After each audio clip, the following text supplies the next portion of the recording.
Good morning class 12। आज अभी आप लोगों को एक प्रश्न भेजा है। ये दीर्घ लघु या दीर्घ लघु उत्तरीय प्रश्न या दीर्घ प्रश्न जो ऐसे टाइप हैं 6 नंबर 8 नंबर या 5 नंबर, उसमें एक प्रश्न आ सकता है। प्रश्न आपको उसका उत्तर संकेत भी भेजा है। अभी बच्चों आपको उसी उत्तर संकेत में किस तरीके से उत्तर को लिखना है, उन फैक्ट्स को लिखते हुए अपने वाक्यों में, ये थोड़ा सा आज आपको डिस्कस करते हैं। अगर आप समझेंगे तो ये आपको फ़ायदा करेगा। देखिए, जो क्वेश्चन है वो ये है कि यूरोपीय संघ के एक अधिराष्ट्रीय संगठन के रूप में शक्ति व सीमाओं की विवेचना करिए। मतलब इस पहले तो आप प्रश्न का अर्थ समझिए। प्रश्न का अर्थ क्या है? क्या पूछ रहा है आपसे कि यूरोपीय संघ किस प्रकार एक शक्तिशाली संगठन के रूप में विश्व में अपनी भूमिका निभा सकता है। ठीक है बच्चों, तो अगर यही क्वेश्चन सीधे सीधे पूछा जाता तो उसमें पूछ लेते यूरोपीय संघ का संगठन बताइए, इसकी शक्तियाँ क्या हैं और इसकी कमियाँ क्या हैं। इस क्वेश्चन को इस तरह से भी पूछा जा सकता है, या ये भी पूछा जा सकता है कि यूरोपीय संघ पे एक टिप्पणी लिखिए, यूरोपीय संघ क्या है, उसकी प्रभावशीलता बताइए। आंसर सभी का वही होगा। आपको जो उत्तर संकेत दिए जाते हैं, आप लोग उन संकेतों को, क्योंकि पूरा उत्तर लिखना बेटा पॉसिबल नहीं हो सकता जल्दी में, तो आपको उत्तर संकेत दे दिए जाते हैं कि ये कमियां हैं, ये शक्तियां हैं संगठन में, ये उसे आप अपने वाक्यों में बना के लिखेंगे। जैसे यूरोपीय संघ का जब बताएंगे एक अधिराष्ट्रीय संगठन के रूप में, तो सबसे पहले उसकी ऐतिहासिक पृष्ठभूमि बता देंगे, जो यहाँ पर लिखा है कि पहले उसका महत्व, ये पहली लाइन जो है कि अमेरिका के प्रभुत्व को सीमित करता है। ठीक है, तो ये बता रहा है कि यूरोपीय संघ का जो विश्व में महत्व है, जिसके कारण हम उसका अध्ययन कर रहे हैं। तो ये हम क्यों अध्ययन कर रहे हैं? क्योंकि ये अमेरिका के जो वर्चस्व को एक तरह से सीमा दे रहा है, उसको बैलेंस कर रहा है। ठीक है, संतुलित कर रहा है। फिर उसके बाद इसका क्या दूसरा महत्व क्या है? यूरोपीय संघ ने एक उदाहरण प्रस्तुत किया है कि किस तरीके से जो रीजनल कन्फ्लिक्ट्स हैं, जो क्षेत्रीय स्तर पर जो देशों के बीच जो विवाद हैं, उन विवादों को किस तरीके से शांतिपूर्ण ढंग से हल करके और पूरे क्षेत्र के सारे देशों को एक संगठित रूप से और मजबूत आर्थिक व्यवस्था में, मजबूत राजनीतिक व्यवस्था में और विश्व में एक प्रभावशाली भूमिका में बदला जा सके। तो ये दो इसके यूरोपीय संघ के महत्व हो गए। ठीक, क्योंकि आपको बताया जा चुका है कि रीजनल कन्फ्लिक्ट्स या देशों, जो फ्रांस, ब्रिटेन, जर्मनी, पोलैंड, इन सब के बीच जो संघर्ष चलते आ रहे थे, उन्हीं विवादों के चलते प्रथम विश्व युद्ध, द्वितीय विश्व युद्ध तक हुआ है। लेकिन उसके बाद जो है यूरोपीय संघ में जितने यूरोपीय देश थे, विशेषकर पहले पश्चिमी देश, वो पश्चिमी यूरोपीय देश, उन्होंने अपने झगड़ों को, अपने विवादों को शांतिपूर्ण ढंग से हल किया और एक संगठित रूप से अपना विकास किया। ठीक, तो ये आप उसकी भूमिका में लिख देंगे। उसके बाद आप यूरोपीय संघ का छोटा सा गठन बता देंगे कि शीत युद्ध के दौर में मार्शल योजना के तहत और नाटो योजना के तहत इन यूरोपीय देशों को अमेरिका से मदद मिली, सैनिक मदद मिली और आर्थिक मदद मिली, और उसके ज़रिए जो है यूरोप ने अपना पुनर्निर्माण और विकास आरंभ किया। उसके बाद कुछ प्रमुख जो डेट्स हैं यूरोपीय संगठन के डेवलपमेंट के, आप उनको बता देंगे कि 1949 में शुरुआत हुई। 51 में 6 देशों ने पहले इस्पात और स्टील में, इस व्यापार में, उसके उत्पादन में सहयोग करना शुरू किया। वो सफल हुआ तो प्रेरित होकर 1957 में यूरोपियन इकोनॉमिक कम्युनिटी और यूरोपीय परमाणु ऊर्जा के सामूहिक संगठित विकास के लिए संगठन बनाया गया। फिर धीरे धीरे उसमें इन 6 देशों के अलावा अन्य देश भी यूरोप के जुड़ते गए। अगला जो स्टेप है 1791 में यूरोपीय संसद या यूरोपीय पार्लियामेंट का गठन हुआ। पार्लियामेंट संकेत देता है कि यूरोपीय संघ अब आर्थिक संगठन से बढ़कर एक राजनैतिक रूप से भी संगठित ग्रुप बन रहा है। फिर 1992 में maastricht की संधि के द्वारा यूरोपीय संघ का फाइनली गठन हुआ। तो ये आप इतना बता देंगे यूरोपीय संघ का गठन, ठीक है। उसके बाद उसी में आगे आप बता देंगे कि यूरोपीय maastricht की संधि से फिर सिंगल मार्केट या एकीकृत बाजार की स्थापना की गई। इसके बाद यूरोपीय संघ एक समान विदेश नीति, एक समान सुरक्षा नीति, देशों के आंतरिक मामलों में सामंजस्य और एक समान न्याय व्यवस्था विकसित करने की ओर अग्रसर है और काफ़ी हद तक विकसित हो चुका है। यही उसकी शक्तियों में आ जाएगा। इसके बाद आप समीक्षा विवेचना में पहले उसकी शक्तियां बताएंगे, जो यहाँ पे अगले पेज पे हेडिंग दी है, विश्व में प्रमुख राजनीतिक और आर्थिक शक्ति के रूप में। तो क्या कॉमन है एक अधिराष्ट्रीय रूप में, क्या क्या है उस पूरे ये यूरोपीय संघ के सारे देशों का एक जैसा झंडा, एक जैसा नेशनल एंथम जैसे होता है, एक जैसा गान, एक स्थापना दिवस उसका मनाया जाता है। बहुत बड़ी बात है कि सिंगल जो मुद्रा जो उसकी एकल मुद्रा है, करेंसी यूरो, वो इस्टेब्लिश हो चुकी है।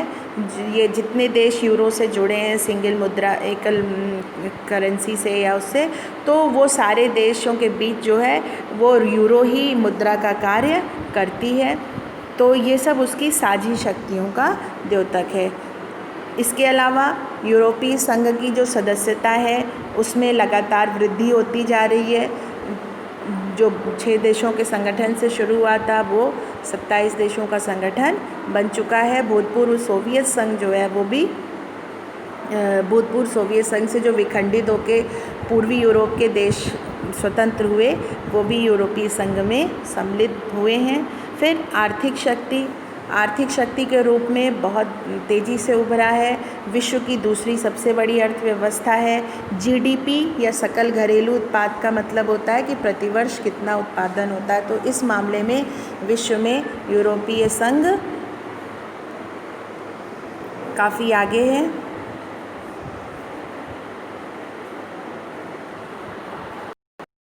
तो आर्थिक शक्ति के रूप में जीडीपी का अर्थ क्या था कि जो उत्पादन है यूरोपीय संगठन के सारे देशों का मिला के वो विश्व में अत्यधिक है।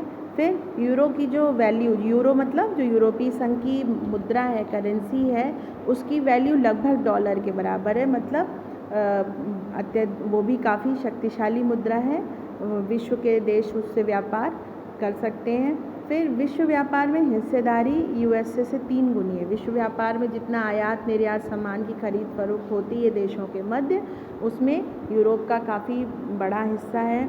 और इन सारे आर्थिक शक्तियों के कारण जो विश्व व्यापार संगठन है और अंतर्राष्ट्रीय संगठन जितने हैं, चाहे वो आर्थिक हों राजनीतिक हों, उसमें यूरोपीय संघ की बात को गंभीरता से सुना जाता है। उसकी बात को आसानी से नज़रअंदाज नहीं किया जा सकता। राजनैतिक शक्ति के रूप में एक ही उदाहरण काफ़ी है कि संयुक्त राष्ट्र सुरक्षा परिषद में 2 सदस्य, फ़िलहाल अब यूनाइटेड किंगडम जो है ब्रिटेन, वो यूरोपीय संघ का मेंबर नहीं है, लेकिन पहले था। आप ये लिख सकते हैं कि जो फ्रांस है और यूनाइटेड किंगडम वो सुरक्षा परिषद के स्थायी सदस्य हैं जो वीटो पावर का इस्तेमाल कर सकते हैं। तो इसका कहने का क्या तात्पर्य है कि यूरोपीय संघ के सदस्य देशों की संयुक्त राष्ट्र संघ में निर्णय लेने की क्षमता में भी महत्वपूर्ण भूमिका है। फिर सैन्य शक्ति, इन लोगों की संगठित रूप से सबसे बड़ी सेना है। रक्षा बजट अत्यधिक है। इसके अलावा आजकल का जो युद्ध है, जो वॉर पैटर्न है, आप जैसा अमेरिकी वर्चस्व पढ़ते समय पढ़ चुके हैं कि आज का युद्ध जो है वो तकनीक पे, प्रौद्योगिकी पे, सेना की प्रौद्योगिकी पर बहुत ज़्यादा और अस्त्रों की क्वालिटी पर निर्भर है। तो उस रूप में चाहे वो अंतरिक्ष या स्काई वॉर्स हों, अंतरिक्ष से युद्ध करने की क्षमता हो, अन्य सैनिक साजो सामान की क्षमता हो, अत्याधुनिक है वो, और परमाणु अस्त्र संपन्न देश भी यूरोपीय संघ में है। इसके अलावा फ्रांस जो है और पहले ब्रिटेन भी, ये दोनों ही परमाणु अस्त्र संपन्न देश थे।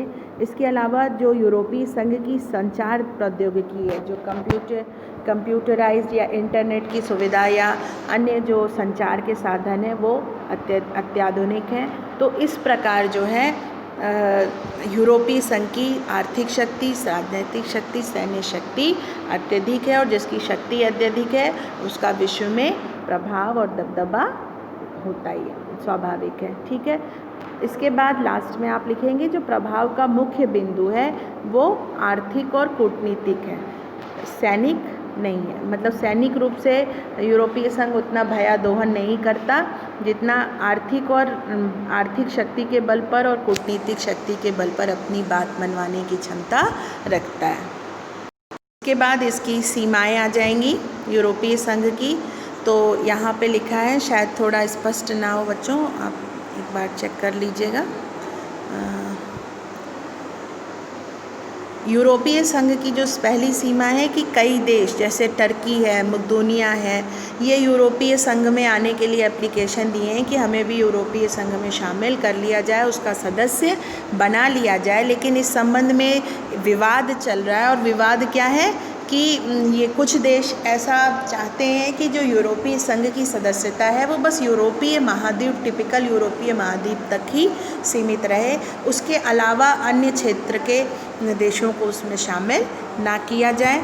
दूसरी चीज़ है जो जितना यूरोपीय संघ में देशों का एकीकरण हो रहा है तो देशों को अपनी राष्ट्रीय पहचान, राष्ट्रीय शक्ति को उतना कम करना पड़ता है। जैसे तो जो राष्ट्रीय भावनाएं हैं, जो राष्ट्रवादी भावनाएं कि हमारा देश प्रमुख है, वो भावनाओं का इस एकीकरण की प्रक्रिया से टकराव होता है। टकराव का अर्थ है कि संघर्ष है, जनता अभी पूरी तरीके से इस बात को स्वीकार करने को नहीं तैयार है कि वो अपनी राष्ट्रीय पहचान को मिटाकर पूरे यूरोप में एकीकृत हो जाए। जिसका उदाहरण क्या है? ब्रेक्सिट।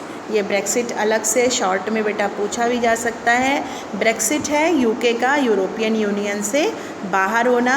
2016 में ये प्रक्रिया ब्रिटेन ने आरंभ कर दी थी और फाइनली 31 जनवरी 2020 में जो है ब्रिटेन यूरोपीय संघ से बाहर हो गया, वो यूरोपीय संघ का सदस्य नहीं रहा।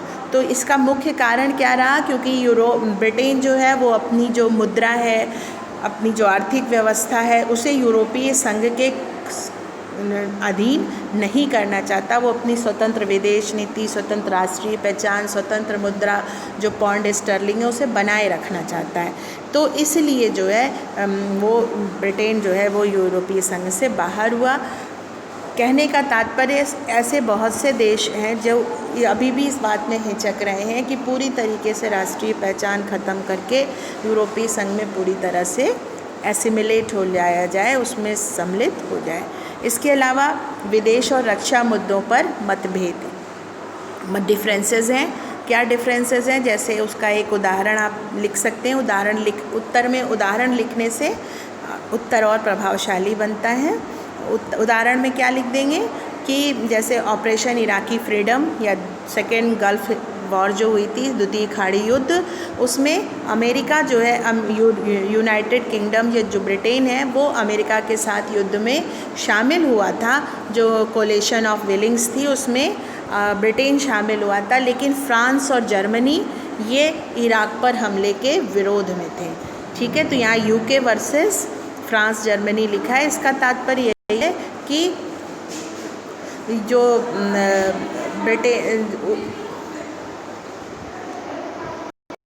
इसका तात्पर्य क्या है कि यूनाइटेड किंगडम जो है वो अमेरिका के साथ था, उसकी विदेश नीति, रक्षा नीति दूसरी तरफ थी। और फ्रांस और जर्मनी जो है उनकी विदेश और रक्षा नीति अलग थी, दोनों में मतभेद था। तो इस प्रकार विदेश नीति, रक्षा नीति या आर्थिक नीतियों पे मतभेद अभी भी दिख जाते हैं, अभी भी बरकरार हैं। और इस कारण जो है जो राष्ट्रीय पहचान के प्रति निष्ठा है और अभी भी नागरिकों का देश का समर्पण जो राष्ट्रीयता की तरफ है, अपने देश की तरफ है, उससे यूरोपीय संगठन की एक बहुत ही प्रबल अधिराष्ट्रीय संगठन या अमेरिका के विकल्प के रूप में खड़े हो जाने की जो क्षमता है वो सीमित होती है। तो ये पॉइंट्स आप उसकी सीमाओं में लिख देंगे। ठीक है, इतने पॉइंट्स आप लिख देंगे तो आपका उत्तर कंप्लीट है, अच्छा है। थैंक यू बच्चों।